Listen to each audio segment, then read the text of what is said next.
I would like to show you something before we start. This is Exhibit A stone. But this is not just a stone, because me and the stone both are from the same place, the Ela Valley, 27 kilometers from Jerusalem. Now, I don't know if you know this place or not, but I grew up there, and it's a beautiful valley with two beautiful green hills that covered with pine and oaks, surrounded by salt bushes that may or may not contain vipers or the entries to some secret caves, but this is not a story about them. You see, at the Ela Valley, at any given moment, you can see a lot of groups of tour guides, and I know that because of my neighbor.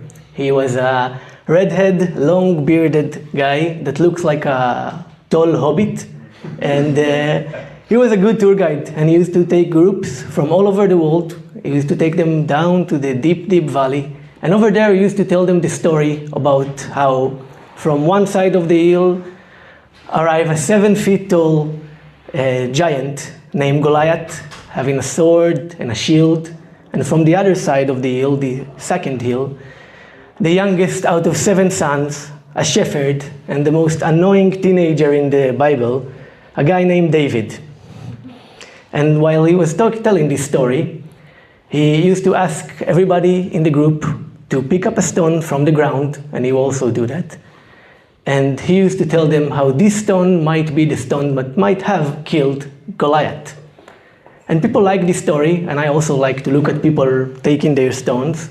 And some people like the story so much they even took 2 stones, because it's amazing to come back home and show everybody, hey, look what I got. I got something that I took from one of the most ancient stories in the world. And it was great to see them. And it was exactly my time to shine, if you're asking what I do there, because me and my friend, we sold them coffee. And they were so happy from the stone, so they will buy the coffee instantly. And we have 2 kinds of stones, coffee. King size, which was David, and Goliath size. And no one would have bought the king size, people will buy the Goliath size. And they were holding their coffee and looking around the Ela Valley and feel so satisfied with the stone in their hand. But this is not a story about them. Because while I was selling coffee to people, me and my friend, we used to laugh about them looking at those stones and think, wow, it's like gold. And then the idea occurred. And we thought it's going to be a stupid joke, but we had to try it. So we took the valley and we brought it to a different kind of valley, a jungle. We brought the valley to Amazon Marketplace of 2006. Over there, you can buy from us the stone that might have killed the mighty Goliath for $10 American. Shipping is not included, no refunds. Now, I know it was a long time ago, and you're probably asking yourself, how many stones did we manage to sell? Any guesses? 1,000. Let's ask it like that. Would you buy a stone that might have killed the mighty Goliath? No. No. Let's ask another question. How many people here are from the land of opportunities? Yeah, I guess so. So, Goliath mentioned in the Bible 6 times, and we managed to sell 60 stones that might have killed the mighty Goliath. All of them from our group of our true believers that we used to call them stoners. And those people were great. It was so amazing. One of them even uploaded a picture, because it was 2006, of the stone on his coffee table saying, thank you so much, God bless you for this stone. And it was a great achievement for 2 teenagers. It was an amazing time for us. And I must say, and this is one important thing to me, it wasn't a scam, okay? It was hard work to go in half an hour to the valley, to the wadi, to look for the most beautiful, roundest, smoothest stone, because there is no way that the stone that might have killed the mighty Goliath is just a miserable rock. Yeah, we were happy, and we could have been selling much more stones if it wasn't for a guy named Dwayne Douglas Johnson. Now I know what you're thinking, but apparently this guy has a lot of plenty of time and free time, and you know where he's from. So he took the stone to a lab, and he discovered that the stone that might have killed the mighty Goliath that we sold him is a limestone. While the stone that really might have killed the mighty Goliath is a flintstone. Now, how many of you know the difference between a flintstone to limestone? Yeah, only one person. Two. Okay, that's impressive. I didn't know back then the difference. As a matter of fact, I don't even know now. I didn't do my homework. But he filed a complaint in Amazon, and we got banned from Amazon. Whoa. Yeah. And we were two teenagers, so we were scared, because the logic says that the Amazon police will file a complaint to the real police, and then we will be gone to the internet prison in 2006.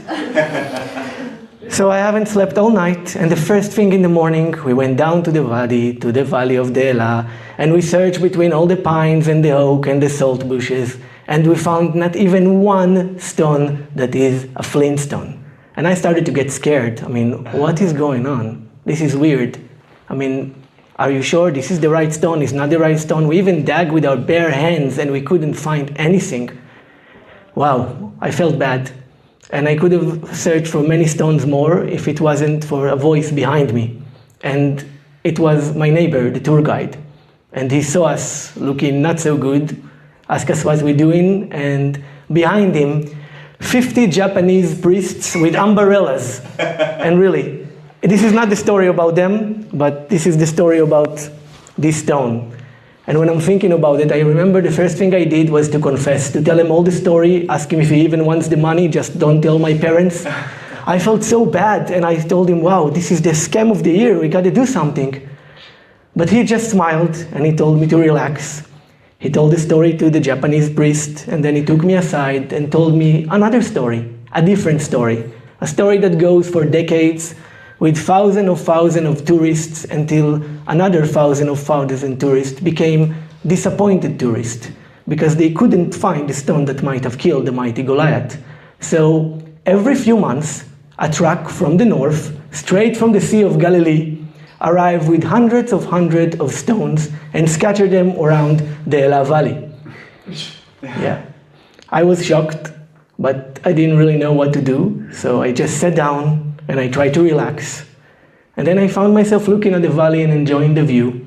I didn't have to sell any coffee or to look for some stones. I could just feel the wind or enjoying from everything that I ever kept and do, and promise to myself I will never sell stones. And it's been 15 years since I left the Ela Valley. And there is not a day go by that I don't think about it, because it was a really cool place. So seriously, if you want, you can later look at this stone. You can even touch her. You know what? What? Can I buy it still? Yeah, you can even kiss her.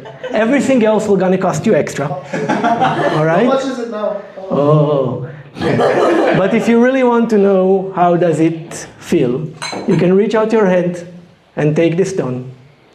And there is not a day go by that I don't think of the Ela Valley.